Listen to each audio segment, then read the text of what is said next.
Hello everyone. In today's video, let us see what standard form is. Standard form is a specific way of representing a number in such a way so that it always comes in this particular format where A is any decimal number between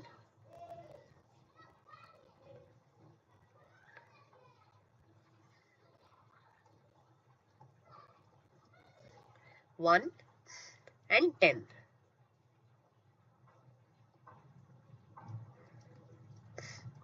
So it can be 1 and more than 1, and it should be less than 10. So specifically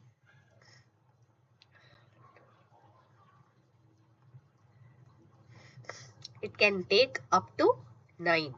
So the first number can be any decimal from 1 to 9, and B is the power of 10. So always the first number is a decimal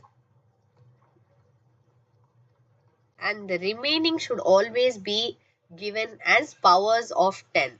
For example, 3, 4, 5 is a normal number, normal form. The standard form would be, obviously in 3, 4, 5, the number between 1 and 10 is only 3. So if you put a decimal here, means you have to go 2 more places to the right. So if you have to go to the right, obviously the power becomes positive. So 3.45 into 10 power 2. If the number is 0.0463, obviously again 4.63 would be the ideal number between 1 and 9. To go from 4.63 to 0.0463, 1, 2, 2 places to the left. So we know whenever the point has to move left, the power will become negative. So this is what standard form is.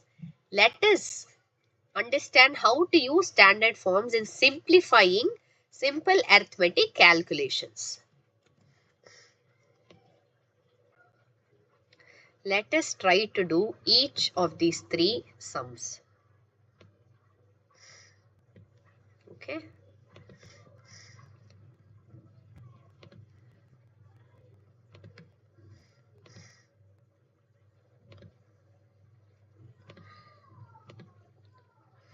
Let us try to do the first one.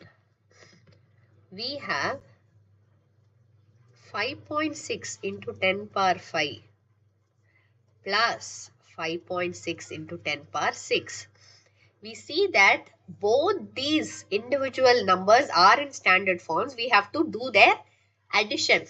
Obviously, multiplying it into 10 power 5 will give you a big number, almost a 4-digit number.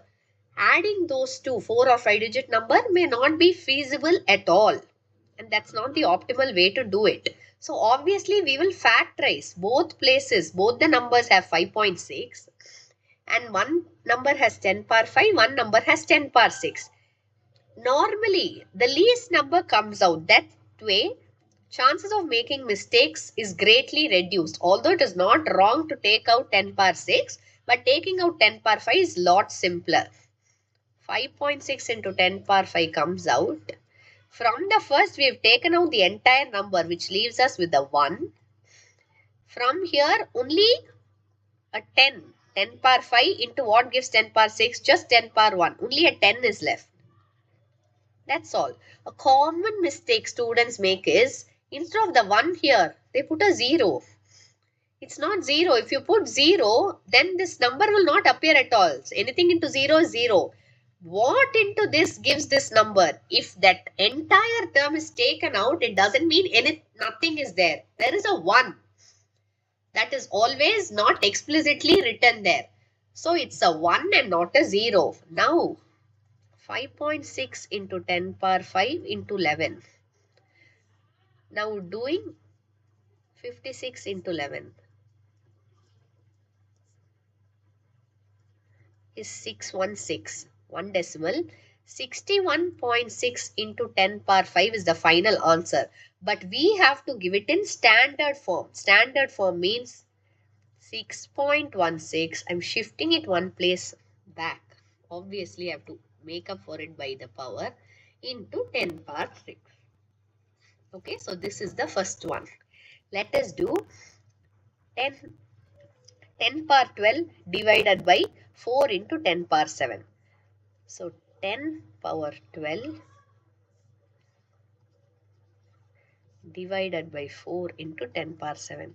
Here we can use the law of exponents. 10 power 12, 10 power 7. So the 7 goes up and gets subtracted. 12 minus 7, 10 power 5 by 4. There are two ways to this. 1 by 4 into 10 power 5. 1 by 4 is a 0.25. Obviously, to make it to standard form, we have to make it 2.5. Since I am already moving this here, 0.25 into 10 power 5, I have already made it 2.5, which means once I have already moved the decimal. So I reduce the power. This will be the final answer. Okay. Now, our last question or example here is 10 power 9 minus 3.47 into 10 power 7. Here 10 power 9, here 10 power 7. Like I said, getting the smallest number out is always better. From 10 power 9, we took out 10 power 7. That leaves us with 10 power 2, which is 100. Leaves us with 100 minus 3.7. Now, 100 decimal places is 0. So here I will get 53. Borrowing, I should get a 96. 10 power 7 into what I have here is a 96.53. Again, since we need it in standard form, 9.653. I've moved it one place ahead, so I have to make up for it like this. This is the final answer. Hope that was clear. I will see you all in another video. Thank you.